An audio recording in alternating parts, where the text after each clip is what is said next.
Salam dəyərli müəllimlər. MİQ və sertifikasiya imtahanında sizin qarşınıza çıxa biləcək bir sualın izahını sizlərə təqdim edirəm.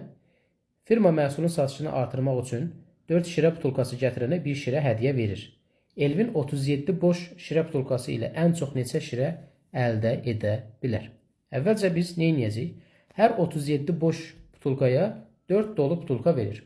Onun üçün birinci mərhələdə 37-ni bölürük 4-ə bərabərdir 9 şirə düşdü. 9 şirə butulkası dolu, yəni 1 qalıq. İndi nə edəcək Elvin? Qalıq. Elvin bu 9 şirəni içəndən sonra boşaldır, yəni içir boşalır və bir qalıq da burada var. Elədi 10 dənə butulka. 9 dənə, yəni 9 dənə şirə butulkasının içində 9 dənə boş butulka yarandı. Bir dənə də qalıq var idi, elədi 10. İndi təzədən 10 boş butulka ilə geri qayıdır və yenə 4-ə bölürük. Onu 4-ə böləndə alınır 2 şirə. Bunu belə yazıram ki, başa düşəcəksiniz. Burada qalığımız 2. Qalıq 2. Müəllimənin ilə əsas çatışdığı məqam bura ola bilər. İndi Elvin bu 2 şirə butulkasında içəndən sonra 2 dənə boş butulka əldə edir. Qalığımız 2 var idi, oldu 4.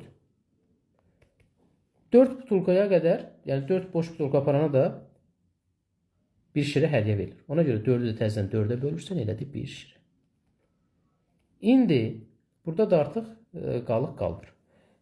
Bizə deyir ki, ən çox neçə şirə əldə edə bilər? 9 üstəgələk 2 üstəgələk 1.